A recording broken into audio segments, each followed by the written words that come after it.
إن الحمد لله نحمده ونستعينه ونستغفره ونؤمن به ونتوكل عليه ونعوذ بالله من شرور أنفسنا ومن سيئات أعمالنا من يهده الله فلا مضل له ومن يضلل فلا هادي له أي فلن تجد له وليا مرشدا ونشهد أن لا إله إلا الله وحده لا شريك له والذي لا ضد له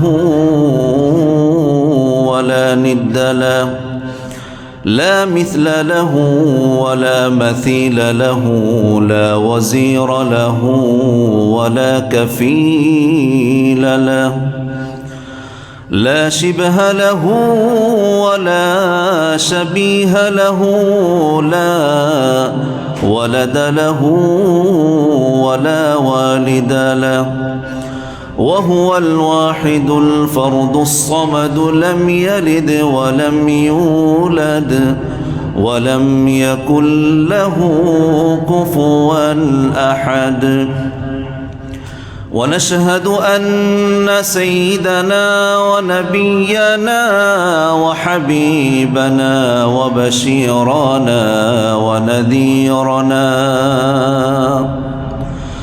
وطبيبنا وطبيب أرواحنا وحبيبنا وحبيب ربنا محمدًا عبد الله ورسوله أرسله بالحق بشيرا ونذيرا وداعيا إلى الله بإذنه وسراجا منيرا أما بعد فقد قال الله تعالى في كلامه المجيد وفي فرقانه الحميد أعوذ بالله من الشيطان الرجيم بسم الله الرحمن الرحيم إن الله وملائكته يصلون على النبي يا أيها الذين آمنوا صلوا عليه وسلموا تسليما اللهم سيدنا مولانا محمد وعلى آل سيدنا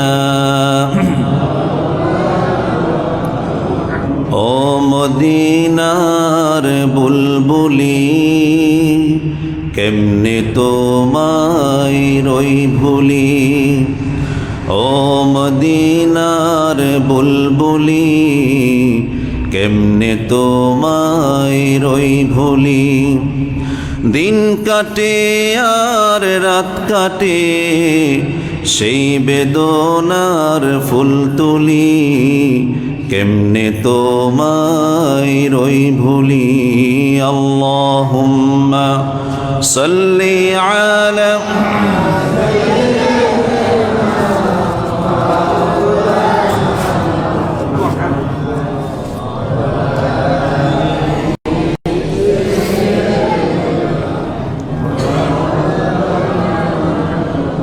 শ্রাবণ ধারায় আনলো প্লাবন, নিভেল পৃথিবীর সকল দাহন। শ্রাবণ ধারায় আনলো প্লাবন, নিভেল পৃথিবীর সকল দাহন। আষাঢ়ে আষাঢ়ে ভিজল মরু, সাহারা পেল ছায়া তরু। তুমি দিলে রহমের সব দ্বার খুলি, কেমনে তোমায় রই ভুলি। ও মদিনার বুলবুলি, কেমনে তোমায় রই ভুলি। আল্লাহুম্মা সাল্লি আলা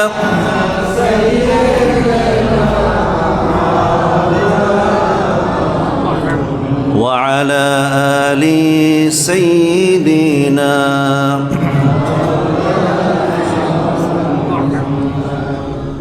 আমরা সবাই আল্লাহ তাআলার দরবারে কৃতজ্ঞতা প্রকাশ করছি, যিনি আমাদেরকে আজকের এই দিনে সুস্থতার সাথে মসজিদে আসার তৌফিক দিয়েছেন, জুমার নামাজে অংশগ্রহণ করার তৌফিক দিয়েছেন, জুমার নামাজের পূর্বে বয়ানে আমাদেরকে বসার তৌফিক এনায়েত করেছেন। আমরা সবাই আল্লাহ তাআলাকে খুশি করার জন্য আওয়াজ করে একসাথে পড়ছি আলহামদুলিল্লাহ। সম্মানিত উপস্থিতি, প্রিয় মুসল্লিয়ানে কেরাম, গত জুমাবারে আমরা যেখানে আলোচনা শেষ করেছি তারপর থেকে আজকে আমরা আলোচনা শুরু করছি ইনশাআল্লাহ।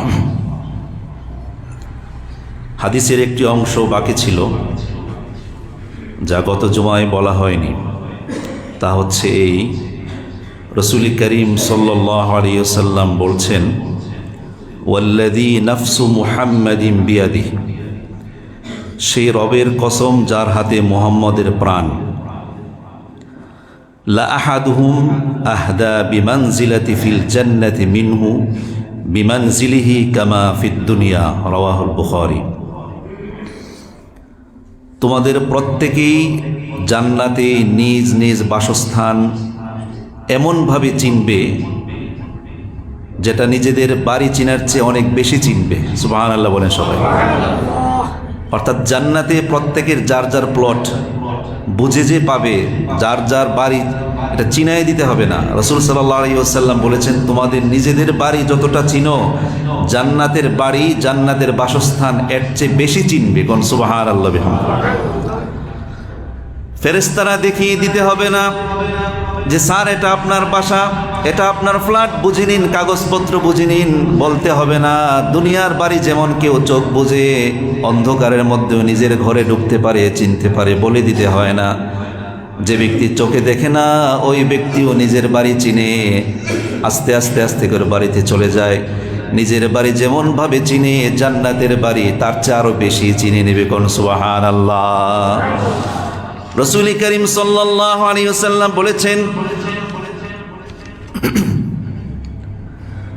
সাহাবী নবীজিকে বললেন, আবু হুরায়রা রাদিয়াল্লাহু আনহু বলেন, কুলতু ইয়া রাসূলুল্লাহ, আমি বললাম হে আল্লাহর রাসূল, মিম্মা খুলিকাল খালক, আল্লাহর সমস্ত মাখলুকাত কি দ্বারা সৃষ্টি করেছেন? নবীজি জবাব দিলেন, মিনাল মাই, পানি থেকে সব কিছু সৃষ্টি করেছেন। এই পৃথিবীতে যা কিছু দেখা যায়, যা দেখা যায় না, আল্লাহ যা সৃষ্টি করেছেন সকল কিছুই পানি থেকে সৃষ্টি করেছেন। বলেন তো কি থেকে সৃষ্টি করেছেন? পানি থেকে। আবার এর বর্ণনা কোরআনুল কারীম আল্লাহ তাআলা সূরাতুন নূরের মধ্যে বলে দিয়েছেন যে ওয়াল্লাহু খালাকা কুল্লা দাব্বাতিন মিম্মা, প্রত্যেক জীব আল্লাহ তাআলা পানি থেকে সৃষ্টি করেছেন, পানি থেকে সৃষ্টি করা হয়েছে। আবার কোরআনুল কারীমে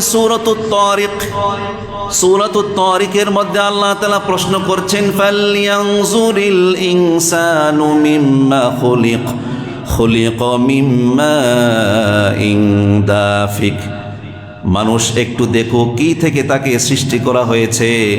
মানুষের যে অরিজিন, মানুষের যে মূল বস্তু যা দ্বারা তাকে সৃষ্টি করা হয়েছে, এটা কোনো দামি বস্তু নয়, বরং এটা শরীর থেকে নির্গত হলে গোসল ফরজ হয়ে যায়, মানে নাপাক, মানে নিকৃষ্ট পানি।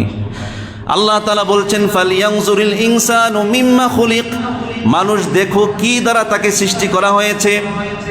খুলিকা মিন মাইন দাফিক, সবেগে স্খলিত এক ফোঁটা নাপাক পানি থেকে তাকে সৃষ্টি করা হয়েছে।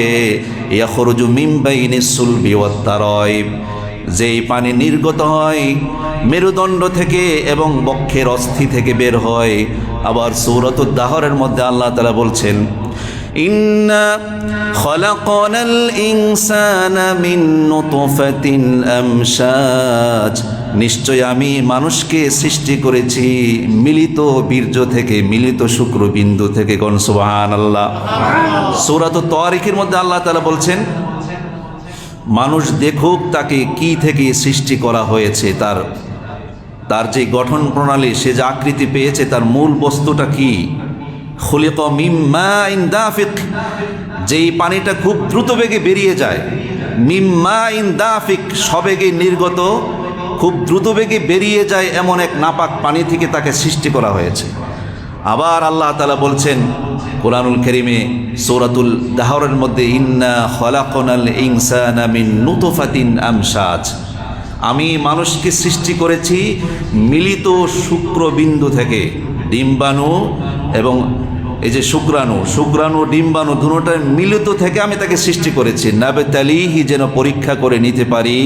ফাজআলনাহু সামিআন বাসীরা, আমি তাকে দৃষ্টি শক্তি দিয়েছি এবং তাকে শ্রবণ শক্তি দিয়েছি। সূরাতুল নূরের মধ্যে আল্লাহ তাআলা বলছেন, ওয়াল্লাহু খালাকা কুল্লা দাব্বাতিন মিম্মা, আল্লাহ তাআলা সকল প্রাণীকুল, সকল জীব পানি থেকে সৃষ্টি করেছেন। ফামিনহুম মান ইয়ামশি আলা বাতনিহি, সেই প্রাণীদের মধ্যে কিছু কিছু প্রাণী আছে যেগুলো পেটের উপর ভর দিয়ে চলে। এবার বলেন তো, পেটের উপর ভর দিয়ে চলে কোন প্রাণী? সাপ চলে, মাছও চলে পেটের উপর ভর দিয়ে। সরীসৃপ জাতীয় প্রাণীগুলো পেটের উপর ভর দিয়ে চলে। কচ্ছপের যদিও পা আছে, কিন্তু সেই পায়ের চেয়ে পেটটাই ভর দেয় বেশি। এরকম যত ধরনের প্রাণী আছে আল্লাহ তাআলা বলছেন, ফামিনহুম মান ইয়ামশি আলা বাতনিহি, তাদের মধ্যে কিছু কিছু প্রাণী আছে যেগুলো পেটের উপর ভর দিয়ে চলে।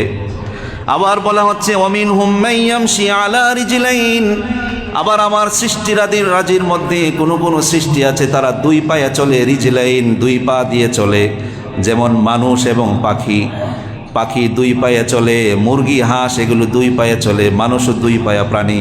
মানুষের কথা আল্লাহ তাআলা বলছেন, ওয়ামিনহুম মান ইয়ামশি আলা আরবা, আবার কিছু কিছু প্রাণী আছে চার পায়ে চলে, যেমন গবাদি পশু, গরু, ছাগল, দুম্বা, উট, মহিষ, এগুলো চার পায়ে জানোয়ারগুলো চার পা দিয়ে হাঁটে। আবার আল্লাহ তাআলা বলছেন, ইয়াখলুকু মা ইয়াশা, তিনি যা ইচ্ছা তাই সৃষ্টি করেন। কোন সুবহানাল্লাহ। চার পায়ের বেশি পা আছে না অনেকের? পিঁপড়ার কয় পা? পিঁপড়ার 6 পা। আপনি মানুষ, মাত্র 2 পাই আপনার জন্য যথেষ্ট। যদি আল্লাহ তাআলা মানুষকে 4 পাও দিত, তাহলে মানুষের আকৃতি হইতো উল্লুকের মতো, ভাল্লুকের মতো। আল্লাহ তাআলার সৃষ্টি কৌশল কত চমৎকার। আবার মাকড়সার হচ্ছে 8 পা। মাকড়সা, কোরআনুল কারীমে আল্লাহ তাআলা মাকড়সার নামে একটা সূরাও দিয়েছেন, এবং আল্লাহ তাআলা বলেছেন যে যারা আল্লাহকে ছাড়া অন্যকে ইলাহ রূপে গ্রহণ করে, তাদের অবস্থাটা হচ্ছে মাকড়সার জালের মতো। মাকড়সার জাল সবচেয়ে দুর্বল, যেটা 1 সেকেন্ডে ধ্বংস করা যায়। ঠিক না ঠিক? আপনি একটা ভীমরুলের চাক ধ্বংস করতে সময় লাগবে, প্রস্তুতি লাগবে, কিন্তু মাকড়সার জাল ধ্বংস করতে 1 সেকেন্ডে ধ্বংস করতে পারেন। এজন্য আল্লাহ তাআলা উদাহরণ দিচ্ছেন যে যারা আল্লাহকে ছাড়া গায়রুল্লাহকে অথবা অন্য কোনো দেবদেবীর উপাসনা করে, তাদের অবস্থাটা হচ্ছে মাকড়সার মতো। আর মাকড়সা হচ্ছে সবচেয়ে দুর্বল বাসা। রাসূল করিম সাল্লাল্লাহু আলাইহি ওয়াসাল্লাম বলছেন, ইন্না আহলাল জান্নাতি ইয়াকুলুনা ফিহা, জান্নাতের অধিবাসীগণ জান্নাতে তারা খাবার গ্রহণ করবে, ওয়া ইয়াশরাবুনা, তারা পান করবে, ওয়ালা ইয়াতফুলুনা, সেখানে তারা থুতু ফেলবে না। তার মানে কি থুতু কি নির্দিষ্ট জায়গায় ফেলা হবে? তাও না।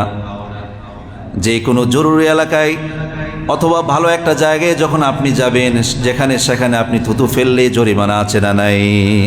বাংলাদেশে আপনি যেখানে মনে হয় সেখানে সেফ ফেলতে পারবেন, থুতু ফেলতে পারবেন, কিন্তু বাংলাদেশের এমন কিছু কিছু জোন আছে, এলাকা আছে যেখানে থুতু ফেললে আপনার জরিমানা। আর বিদেশে তো কোনো কথাই নাই। একটা থুতু ফেলার কারণে, একটা চিপসের প্যাকেট যেখানে সেখানে ফেলার কারণে আপনাকে $5 জরিমানা করা হবে। রাসূল বলেছেন জান্নাতীরা জান্নাতে খাবে, জান্নাতে পানি পান করবে, পানিও পান করবে, শরাব পান করবে, পবিত্র শরাব। ওয়ালা ইয়াতফুলুনা, সেখানে তারা থুতু নিক্ষেপ করতে হবে না, মানে থুতুই আসবে না। ওয়ালা ইয়াবুলুনা, এবং পেশাবও করবে না। ওয়ালা ইয়াতাগাওয়াতুনা, পায়খানাও করবে না। ওয়ালা ইয়ামতাখিতুনা, নাকের মধ্য থেকে শ্লেষ্মাও বের হবে না। যখন সর্দি হয় তখন কি করে, এরকম করেন না, যেটা বের হয় এটাকে শ্লেষ্মা বলা হয়, যাকে আমরা আঞ্চলিক ভাষায় বলি হিঙ্গিস, ঠিক না বে ঠিক? এই হিঙ্গিস বলেন আর শ্লেষ্মা বলেন, জান্নাতে এটাও বের হবে না। এবার সাহাবাই কেরাম কৌতূহল হয়ে প্রশ্ন করলেন, ক্বালু ফামা বালুত তাআম ইয়া রাসূলুল্লাহ, রাসূল খাবারের অবস্থাটা হবে কি? জান্নাতে যে উপাদেয় খাবার, ভোজন রসিকরা ইচ্ছা মতো খাবে, সেই জিহ্বায় জল আসার মতো এমন খাবার, এই খাবারগুলোর উপায় হবে কি? রাসূল জবাব দিলেন, জুশাউন ওয়া রাশহুন কারাশহিল মিস্ক, জান্নাতীরা খাবার গ্রহণ করার পরে মুখ থেকে একটা ঢেকুর আসবে আর শরীর থেকে মেশকে আম্বরের মতো ঘাম বের হবে। এর দ্বারাই তাদের খাবার হজম হয়ে যাবে, পেশাবেরও দরকার নাই, পায়খানারও দরকার নাই। জোরে জোরে বলেন সুবহানাল্লাহ। যারা নামাজ পড়ে না তাদের জন্য প্রস্রাব পায়খানাটা একদম স্বাভাবিক বিষয়, কারণ অনেকে আছে মুইতে পানি নিল না, তার কোনো সমস্যা নেই। কিন্তু একজন নামাজি ব্যক্তির সবচেয়ে বিরক্তিকর অধ্যায়টা হচ্ছে পেশাব পায়খানা। প্রস্রাব পায়খানাটা হচ্ছে একজন মুমিন ব্যক্তি, নামাজি ব্যক্তির সবচেয়ে বিরক্তিকর একটা কাজ, ঠিক না বে ঠিক? যে পেশাব থেকে পবিত্র হতে সময় লাগে, সুন্নত মোতাবেক পবিত্র হওয়া লাগে, পায়খানা করে ভালো করে সে পবিত্র হতে হয়। আর যে পবিত্র না, যে নামাজ পড়ে না, ওই ব্যক্তি তো পানি ব্যবহার করা লাগে না, টিস্যু দিয়ে মুছলে তার কারবার শেষ। কিন্তু একজন মুমিন মুত্তাকি ব্যক্তির জীবনে ইবাদতের সবচেয়ে বিরক্তিকর আর বিড়ম্বনাকর একটা বিষয় হচ্ছে প্রস্রাব পায়খানা, জ্বালা যন্ত্রণা। যারা দীর্ঘক্ষণ পেশাব ধরে রাখতে পারে না তাদের কষ্টের কোনো শেষ নাই। কিন্তু জান্নাতে পেশাবও হবে না, পায়খানা হবে না, থুতুও ফেলবে না, নাক থেকে কোনো পানিও বের হবে না, সবগুলোই ঢেকুরের মাধ্যমে হজম হয়ে যাবে এবং শরীর থেকে ঘামের মাধ্যমে খাবারগুলো নিঃশেষিত হয়ে যাবে।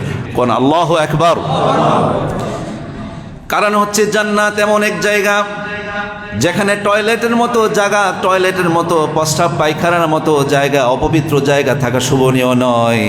এজন্যে মানুষ যা খাবে তাই হজম হয়ে যাবে, প্রস্রাবের প্রয়োজন নাই, কিডনিও ডায়ালাইসিস করার প্রয়োজন নাই। তারপরে ইউলহামুনা তাসবিহ ওয়া তাহমিদ কামা তুলহামুনা নাফস, মানুষের মুখ থেকে যেমন শ্বাস প্রশ্বাস অটোমেটিক আসে, বের হয় ভিতরে ঢুকে, জান্নাতীরা অটোমেটিক আল্লাহর তাসবিহ সেখানে পড়তেই থাকবে পরিশ্রম ছাড়া। কোন সুবহানাল্লাহ। যে মানুষের মুখ থেকে যেমন শ্বাস প্রশ্বাস বের হয়ে ভিতরে যায়, শ্বাস নিচ্ছি শ্বাস ফেলছি, এটা যেমন স্বাভাবিক, জান্নাতি বান্দা বান্দিরা সুবহানাল্লাহ আলহামদুলিল্লাহ এই শব্দগুলো অটোমেটিক তাদের জবানে মুখের শ্বাস প্রশ্বাসের মতো সেখানে তারা এটা পড়তে থাকবে। কোন সুবহানাল্লাহ বিহামদিহি। জান্নাতে কোনো নামাজ নেই, জান্নাতে কোনো তেলাওয়াত নেই, কিন্তু জান্নাতে কয়েকটা আমল আছে যেটা দুনিয়াতেও আছে। এর মধ্যে এক নাম্বার হচ্ছে সালাম। জান্নাতে সালাম রয়েছে, দুনিয়াতে যেমন সালাম আছে জান্নাতেও সালাম আছে। সালামুন কওলাম মির রাব্বির রহিম, আল্লাহ নিজেই সালাম দিবেন, তোমাদের রবের পক্ষ থেকে তোমাদের প্রতি সালাম। জান্নাতে সালাম থাকবে, ফেরেশতারাও সালাম দিবে, আল্লাহও সালাম দিবে। আর জান্নাতি মুমিন বান্দাদের একটাই আমল থাকবে, সেটা হচ্ছে সুবহানাল্লাহ, সেটা হচ্ছে আলহামদুলিল্লাহ। এই দুইটা আমল জান্নাতে গেলেও মানুষের চলবে। আবু হুরায়রা রাদিয়াল্লাহু আনহু বর্ণনা করেন, রাসূল সাল্লাল্লাহু আলাইহি ওয়াসাল্লাম বলেছেন, ইউনাদি মুনাদিন, জান্নাতীরা যখন জান্নাতে প্রবেশ করবে তখন আল্লাহর পক্ষ থেকে একজন ঘোষণাকারী ঘোষণা দিবে, ইন্না লাকুম আন তাসিহু, তোমরা এখন সুস্থ হয়ে গেলে, তোমরা সুস্থ থাকবে। ফালা তাসকামু আবাদান, কখনোই তোমরা রোগী হবে না, কখনোই অসুস্থ হবে না, তোমরা চিরদিনের জন্য সুস্থ থাকবে। দুনিয়াতে যতই তোমার রোগ থাকুক না কেন, সারাটা জীবন রোগের যন্ত্রণায় ভোগ করো না কেন, জান্নাতে যাওয়ার পরে কোনো বান্দার কোনো রোগ বিমার থাকবে না। আলহামদুলিল্লাহ বলবেন না সবাই? একজন মানুষের জীবনে সকল সুখ মাটি হয়ে যায়, সকল অর্জন মাটির সাথে মিশে যায়, সেটা হচ্ছে অসুখ। কোনো পরিবারে একটা সদস্য যদি অসুস্থ থাকে অথবা নিজেও যদি অসুস্থ থাকে তার লাখ লাখ কোটি কোটি টাকা সম্পদ বিত্ত বিলাস যা কিছু আছে বংশ পরিচয় চেয়ার ক্ষমতা এগুলো কিছুই না। আল্লাহর পক্ষ থেকে ফেরেশতা ঘোষণা করবে যে মুনাদিন ইন্না লাকুম আন তাসিহু, এখন থেকে তোমরা চিরদিনের জন্য সুস্থ থাকবে। ফালা তাসকামু আবাদা, তোমরা কখনোই কোনোদিন আর অসুস্থ হবে না, কোনো দিন অসুস্থ হবে না, ডাক্তারের প্রয়োজন হবে না, কোনো ধরনের এলোপ্যাথিক হোমিওপ্যাথিক আয়ুর্বেদিক ইউনানি কবিরাজি হাকিমি দাওয়াখানা তাবিজ তোমার কিছুই লাগবে না। তারপরে হচ্ছে ফালা তাসকামু আবাদা ওয়া ইন্না লাকুম আন তাহিয়ু, তোমরা চিরদিনের জন্য চিরদিনের জীবনের জন্য চিরদিনের জন্য তোমরা জীবিত থাকবে। ফালা তামুতু আবাদা, কোনোদিন তোমরা মরবে না। সুবহানাল্লাহ, জোরে বলেন। চিরদিনের জন্য জীবিত থাকবে, তোমাদের কখনোই মরণ হবে না। বছরের পর বছর, যুগের পর যুগ, শতাব্দীর পর শতাব্দী, সহস্রাব্দের পর সহস্রাব্দ চলে যাবে, ক্যালকুলেটারে আর কোনো ডিজিট থাকবে না, তবুও মানুষের হায়াত শেষ হবে না। আপনার কাছে যে ক্যালকুলেটার আছে এটা 8 ডিজিটের হোক, 10 ডিজিটের হোক, 12 ডিজিটের হোক, হিসাব করতে করতে করতে 100 কোটি পূরণ 10,000 কোটি যখন পূরণ দিবেন, 100 কোটি পূরণ 10,000 কোটি, দেখবেন আপনার ক্যালকুলেটার ধরছে না, শেষ। কিন্তু জান্নাতে কখন মানুষ যখন যাবে, সে যেই বাঁচলো তার হায়াত শুরু হবে, কখনো আর শেষ হবে না, শেষ নাই। তারপরে বলা হচ্ছে ওয়া ইন্না লাকুম আন তাশিব্বু ফালা তাহরামু আবাদা, তোমরা চিরদিনের জন্য যুবক থাকবে, কখনো বৃদ্ধ হবে না। দুনিয়াতে মানুষের যতই চেষ্টা করুক সব কিছুই ধরে রাখা যায়, যৌবনকাল যুবককালটা ধরে রাখা যায় না। 5 বছর আগের ছবি যখন আপনি দেখেন আপনি নিজেই হাসেন, এটাকে আমি আসলাম রে, কিরে দেখাস না, এটা বলে আমি। 10 বছর আগের ছবি, 10 বছরের পরের ছবি, আগামী 5 বছরের ছবি, কোনো বছরের সাথে কোনো ছবির কোনো মিল নাই, অস্তিত্ব নাই, খালি পরিবর্তন, খালি পরিবর্তন, খালি পরিবর্তন। রং ধরা যৌবন, জং ধরা, রং ধরা যৌবন, জং ধরে শেষ হয়ে যাবে। কিন্তু জান্নাতে কোনো মানুষের যৌবন কখনো ফুরাবে না, সে কখনো বৃদ্ধ হবে না। তারপরে ওয়া ইন্না লাকুম আন তানআমু, তোমরা চিরদিনের জন্য সুখী থাকবে। ফালা তাবআসু আবাদা, কখনোই দুঃখিত হবে না, কখনোই তোমরা দুশ্চিন্তাগ্রস্ত হবে না। কুরআনুল কারীমে সূরাতুদ দুখানের মধ্যে আল্লাহ তাআলা বলছেন লা ইয়াযুকুনা ফীহাল মাউতা ইল্লাল মাউতাতাল উলা ওয়া ওয়াকাহুম আযাবাল জাহিম, প্রথম মৃত্যুর পরে দুনিয়াতে যেই মরণ হয়েছিল এই মরণ ভোগের পরে তোমাদের আর কোনো মরণ নাই।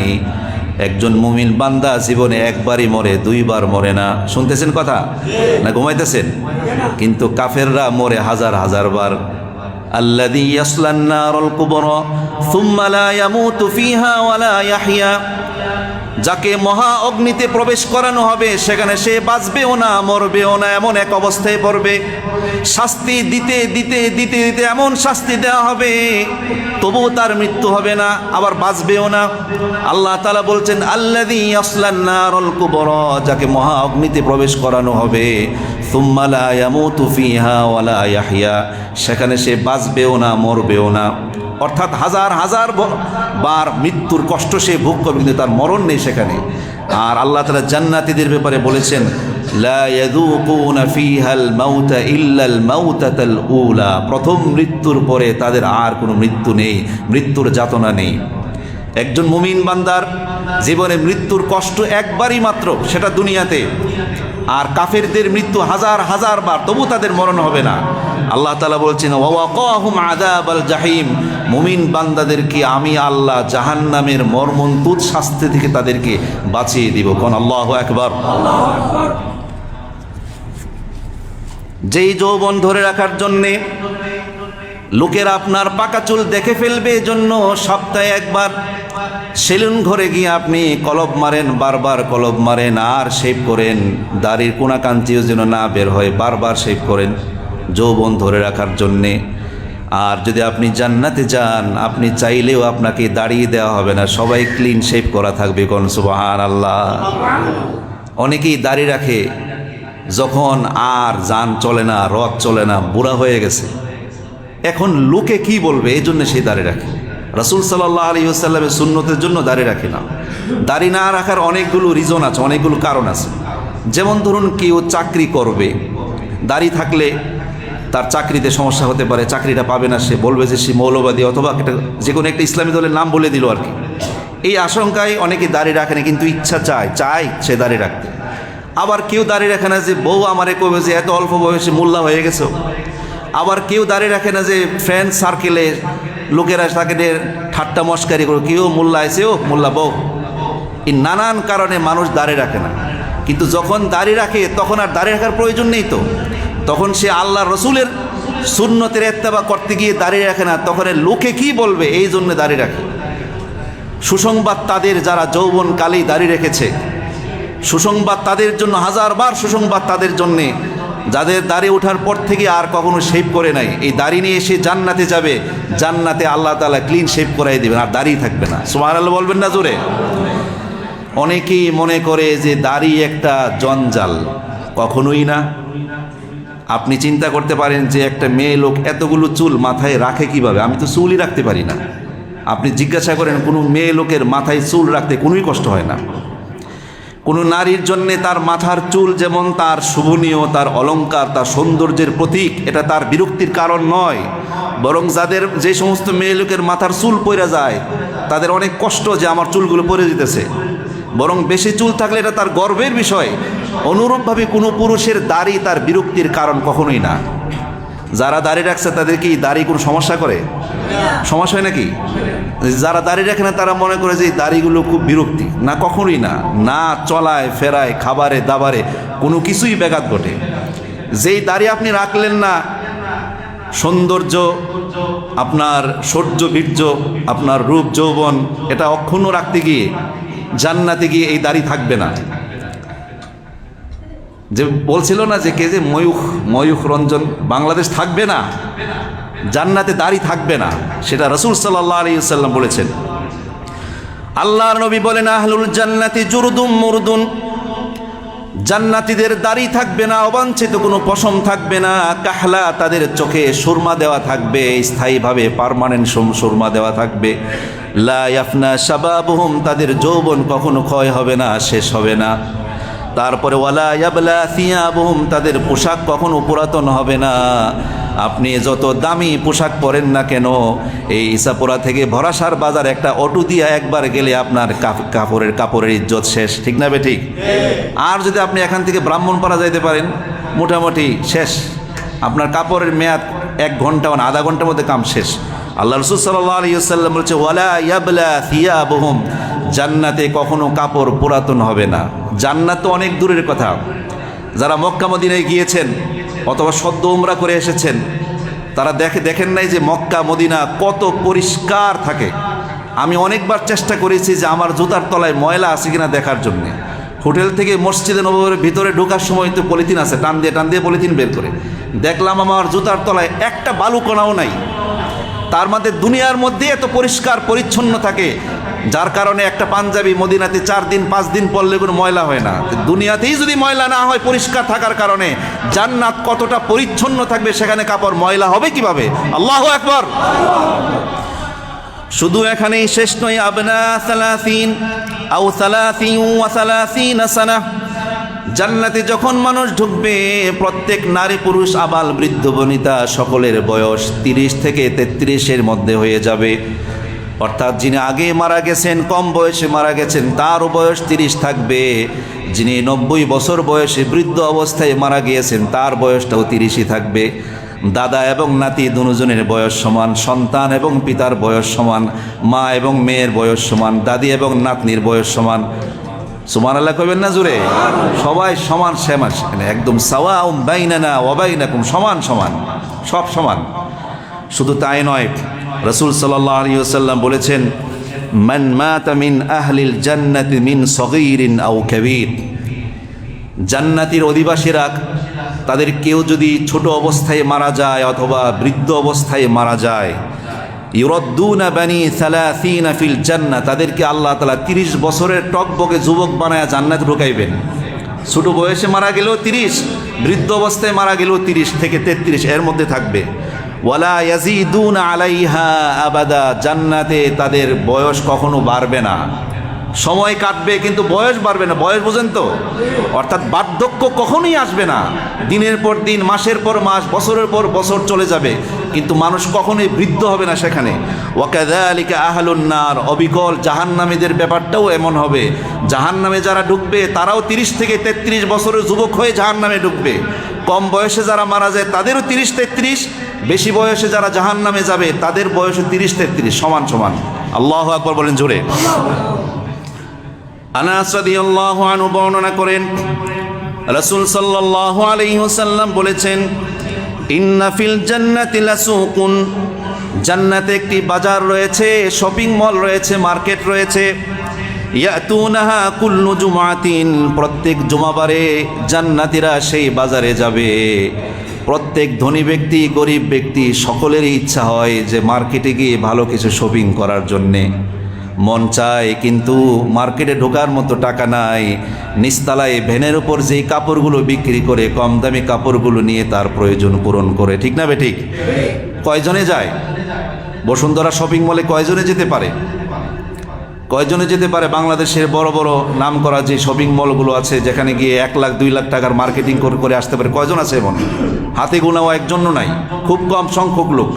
হয়তো তার অবৈধ পয়সা আছে, আর নয়তো হালাল পয়সা বেশি আছে, এই দুইটার যে কোনো একটা। কিন্তু আমাদের মতো যারা নিম্নবিত্ত যারা আছে, তারা কি বড় বড় মার্কেটে যেতে পারি কখনো? শখ থাকে যে অমুক একটা ব্লেজার কিনছে, ব্লেজারের দাম 90,000 টাকা, মাত্র 90,000। এটা ব্লেজার মাত্র 90,000, অমুক ব্র্যান্ডের তমুক ব্র্যান্ডের। জান্নাতে শপিং মল থাকবে, মানে মার্কেট থাকবে, যার আরবি হচ্ছে সুক। ইন্না ফিল জান্নাতি লাসুকন, জান্নাতে একটি বাজার থাকবে। ইয়াতুনাহা কুল্লু জুমাতিন, প্রত্যেক জুমাবারে জান্নাতীরা সেই বাজারে যাবে। জুমাবার হবে কিন্তু জুমার নামাজ নাই। জুমার নামাজ নেই, কিন্তু জান্নাতে কি নামাজ আছে নাকি? আর কেউ যদি চায় যে নামাজ পড়তে চায় আল্লাহ, তাহলে নামাজের সুযোগ দেওয়া হতে পারে, কারণ জান্নাতে মানুষ যা চাই তাই চাইবে। কিন্তু কেউ যদি গিয়ে আল্লাহ আমার আবুল বিড়িটা একটু দিয়েন, কি কন, যার যেটা চাই আল্লাহতে দিবই। যে আমি তো আবুল বিড়ি ছাড়া সকালে আমার পায়খানাই ক্লিয়ার হয় না, 2টা টান না দিলেও ক্লিয়ার হয় না। জান্নাতে ওই সমস্ত পচা রুচির মানুষ যাবেও না, আর ওই পচা জিনিস চাইবেও না। ঠিক না বে ঠিক? ফাতাহাব্বু রিহুশ শিমাল, ওই বাজারে যাওয়ার পরে উত্তরীয় একটা বাতাস আসবে উত্তর দিক থেকে সমীরণ বইবে আস্তে আস্তে মৃদুমন্দ একটি বাতাস আসবে। ফাতাহতু ফি ওয়ুজুহিহিম ওয়া থিয়াবিহিম, ওই বাতাসের মধ্যে এমন এক নির্মল সুগন্ধি থাকবে, সুগন্ধির কারণে তাদের কাপড়গুলো সুগন্ধযুক্ত হয়ে যাবে। ওই বাতাসটা মানুষের গায়ে যখন লাগবে, শুধু সুগন্ধি হবে না, ফায়াজদাদু হুসনা ওয়া জামালা, তাদের রূপ সৌন্দর্য বহু গুণে বেড়ে যাবে। গণ সুবহানাল্লাহ। এমনিতেই জান্নাতীরা সবাই সুন্দর। দুনিয়াতে যে ব্যক্তি কুচকুচে কালো ছিল, ওই ব্যক্তিটাও জান্নাতে সুন্দর হয়েই ঢুকবে। যেই ব্যক্তির চোখটা একটু টেরা ছিল, টেকরা চোখ, ওই ব্যক্তির চোখটাও ভালো থাকবে। যেই ব্যক্তির মাথা টাক ছিল, ওই ব্যক্তির মাথাও সুস্থ অবস্থায় ঢুকবে। যে ব্যক্তির 2টা হাত ছিল না, তার হাত থাকবে। কোনোখানে কোনো মানুষের কম বেশি থাকবে না, সবাই সমান হয়েই ঢুকবে। কিন্তু এখানে এমনিতেই মানুষগুলো সুন্দর।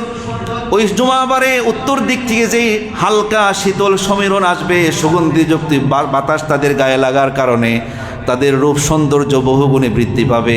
তারপরে যখন তারা নিজ নিজ বাসস্থানে ফিরে যাবে, বাসস্থানে ফিরে যাওয়ার পরে তাদের পরিবার তাদেরকে বলবে, ফায়াকুলু লাহুম আহলুহুম ওয়াল্লাহি লাকাদ ইজদাদতুম বাদানা হুসনা ওয়া জামালা, আল্লাহর কসম করে বলছি, আপনারা ঘর থেকে বের হওয়ার সময় যেমন সুন্দর ছিলেন, ওই সৌন্দর্য, রূপ সৌন্দর্য বহুগুণে বেড়ে গেছে। গণ সুবহানাল্লাহ, বহুগুণে বেড়ে গেছে। জান্নাতীরা তাদের ঘরে আসার পরে পরিবারস্থ লোকরা এই কথাটা বলবে যে আপনারা বের হওয়ার সময় একরকম ছিলেন, এখন আরেক রকম দেখা যাচ্ছে, আপনাদের রূপ সৌন্দর্য বহুগুণে বৃদ্ধি পেয়েছে। এবার তারা বলবে, স্বামীরা বলবে স্ত্রীদেরকে যে ফায়াকুলুনা ওয়া আনতুম ওয়াল্লাহি, আল্লাহর কসম, লাকাদ ইজদাদতুম বাদানা হুসনা ওয়া জামালা, যাওয়ার সময় তোমাদেরকে যেমন দেখেছিলাম, আসার পরে তোমাদের রূপ সৌন্দর্য আল্লাহর কসম বহুগুণে বেড়ে গেছে। কারণ সুবহানাল্লাহ। সেখানে সুন্দরের খেলা, সুন্দর কাকে বলে, কত প্রকার এবং কি কি। আলী রাদিয়াল্লাহু আনহু বলেন, ইন্না ফিল জান্নাতি লাসুকান মা ফীহি শিরান ওয়ালা বাইউন। জান্নাতে একটি বাজার রয়েছে, যেই বাজারে কেনা বেচা নাই। কেনা বেচা নাই মানে বিক্রেতা নাই, মাল আছে, যা মনে চাই তাই নেবেন, ক্রয় করতে হবে না, আবার এটা কেউ বিক্রিও করবে না। এমন বাজার যদি দুনিয়াতে থাকতো 1 মিনিটে লুট হয়ে যাইতো, ঠিক না বেঠিক? যেখানে দেখেন না ত্রাণের মাল যখন আসে, যার ঘরে অভাব নাই, যার বাড়ি 3 তালা, সে আয়সা কই, ভাই আমার বাড়ি ঘর ভেঙে গেছে, 3 ফুটলা মুড়ি দেন, 3 ফুটলা মুড়ি দেন, এই কোনো মতে নিয়ে সব শেষ, সব শেষ। এরকম বাজার যদি দুনিয়াতে থাকতো, যেখানে বিক্রেতা নাই, ক্রয় বিক্রয় নেই, যার যত মন চায় নিয়ে যান, এমন দোকানদার থাকলে, এমন দোকান থাকলে 2-3 মিনিটে সব আমরা লুট করে নিতাম। জান্নাতে কেনা বেচা নেই, যার যা মনে চায়, যার যে পণ্য পছন্দ সেটা তার ঠেলাগাড়িতে তুলো, যা মনে চায় তা তুলো। শহরাঞ্চলে যেমন বিভিন্ন স্বপ্ন আছে, আগুর আছে, বিভিন্ন ধরনের চেইন শপিং আছে, এগুলোতে যার যা মনে চায় সবগুলো পণ্য ঠেলাগাড়িতে তুলো, তারপরে ক্যাশে গিয়ে সেটা টাকা দাও। কিন্তু সেখানে ক্যাশ নাই, সেখানে ফেরেশতা আছে, কিন্তু সেখানে কোনো টাকা আদান প্রদান নেই। শুধু এখানে কি হবে? শুধু তাই নয়, সেখানে হবে ইল্লা সুয়ার মিনার রিজালি ওয়ান নিসা। সেখানে মানুষের, নারী এবং পুরুষের আকৃতি থাকবে। অর্থাৎ কেউ যদি চায় যে এটা পুরুষ, সে যদি চায় যে আমি নারী হব, অথবা কোনো নারী যদি চায় যে আমি পুরুষের আকৃতি গ্রহণ করব, এটা একটা ফ্যান্টাসির মতো আর কি, যে সাময়িক সময় একটু মজা করবো যে আমি একটা নারীর আকৃতি ধরলাম, হঠাৎ করে সেই নারীর আকৃতি হয়ে যেতে পারে। আবার কেউ যদি চায় যে আমি পুরুষের আকৃতি হব কোনো নারী, সেটাও সম্ভব। অর্থাৎ দুনিয়াতে প্রত্যেকটা হারাম জান্নাতে আল্লাহ হালাল করে দিবেন। কোন সুবহানাল্লাহ। রাসূল সাল্লাল্লাহু আলাইহি ওয়াসাল্লাম বলেছেন, যেই নারী পুরুষের আকৃতি ধারণ করে অথবা পুরুষের পোশাক পরে, ওই নারীর প্রতি আল্লাহর লানত। যেই পুরুষ নারীদের আকৃতি ধারণ করে, নারীর পোশাক পরে, তার উপর আল্লাহর লানত। দুনিয়াতে যেটা লানত, আর আখিরাতে জান্নাতে সেটা হালাল। কোন সুবহানাল্লাহ বিহামদিহি। রাসূল সাল্লাল্লাহু আলাইহি ওয়াসাল্লাম বলেছেন, ইন্না আদনা মাকআদি আহাদিকুম মিনাল জান্নাহ। তোমাদের মাঝে সর্বনিম্নমানের যে জান্নাতি হবে, যে তার নিচে আর কেউ নাই, অর্থাৎ একেবারে আমল কম অথবা ঈমান আছে আমল নাই, একেবারে লো কোয়ালিটির জান্নাতি যে হবে, তাকেও আল্লাহ তাআলা প্রশ্ন করবেন। তাকে বলবেন, আইয়াকুল লাহু তামান্না, হে আমার বান্দা, তোমার কোনো কিচ্ছু আর মনে চায় কিনা বলো, তোমার তামান্না বলো, তোমার আকাঙ্ক্ষা একটু বলো। যে একেবারে নিম্নমানের জান্নাতে, তার নিচে আর কেউ নেই। সর্বনিম্নমানের জান্নাত থেকে আল্লাহ তাআলা বলবেন যে তোমার কি আশা, তোমার কি চাওয়া পায় একটু বলো তো তুমি। ওই আল্লাহর বান্দা খুশি হয়ে যাবে, সে বলবে যেটা পাইছি এটাই তো পাওয়ার কথা না, আমল করছি না কিচ্ছু না, পড়ছি না নামাজ কিচ্ছু না, কোন তালে যে আমি জান্নাতে ঢুকছি আমি নিজেই জানি না। অনেক ছেলে আসে না, পরীক্ষায় ভালো লাগছে না, কিন্তু পাশ হয়ে গেছে, ঠেলার ছুটে পাশ হয়ে গেছে, সে নিশ্চিত ফেল করবে, প্রত্যেক সাবজেক্টে ডাব্বা পাবে। ওই ছেলে অনেক সময় ভুলে ভ্রান্তিতে পাশ হয়ে যায় না, যে পাশ হয়ে গেছি, তারপর অনেকে A+ পায় না। যে A+ পাওয়ার যোগ্য সে ফেল করে, আবার যে ফেল করার যোগ্য সে পাশ করে ফেলে। তো ওই জান্নাতিতে খুশি, সে আল্লাহকে বলবে ফায়াতামান্না, আল্লাহ আমার এটা এটা চাই। অথচ দুনিয়াতে আল্লাহ তাআলা বলছেন, আমলিল ইনসানি মা তামান্না। দুনিয়াতে কি মানুষের আশা পূর্ণ হয়? হয় নাকি? আপনাদের কেউ এমন এখানে নাই, ওই দিনও বলেছি, পৃথিবীতে এমন কোনো মানুষ নাই যে বলতে পারে যে আমার জীবনের সকল আশা আল্লাহ পূর্ণ করছে। কখনোই না, হবেও না কোনো দিন। এই জন্য আল্লাহ নিজেই প্রশ্ন করছেন, আমলিল ইনসানি মা তামান্না, মানুষের সকল আশা কি পূর্ণ হয়? আর জান্নাতে আল্লাহ বলবেন তোমার কি চাই আমি পূর্ণ করবো। সুবহানাল্লাহ বলবেন না জোরে? ইয়াকুল লাহু তামান্না, বলা হবে তোমার তামান্না বলো, তোমার আকাঙ্ক্ষা বলো, তোমার উইশ কি বলো। বান্দা বলে ফায়াতামান্না, আমার এটা এটা এটা এটা দরকার, আমার অমুকরে দেখছি এটা পড়ছে, অমুকের বাড়িতে এটা দেখছি, অমুকরে দিচ্ছে ওটা বেশি পড়ছে, আমার এই এই এই জিনিসগুলো চাই। বান্দা আবার বলবে আল্লাহ ওই এটা মনে ছিল না, ওইটাও চাই, ওইটাও চাই, ওইটাও চাই। এভাবে সে বলতেই থাকবে, বলতেই থাকবে, বলতেই থাকবে। তারপরে আল্লাহ তাআলা বললেন, ফায়াকুল লাহু হাল তামান্নাইতা, তোমার আশা কি পূর্ণ হয়েছে? আর কি কোনো আশা বাকি আছে? তুমি কি খুশি হয়েছো? বান্দা বলবে ফায়াকুলু নাম, আল্লাহ আমার আর কোনো আশা বাকি নাই। কোন সুবহানাল্লাহ বিহামদিহি। এবার আল্লাহ করবেন কি?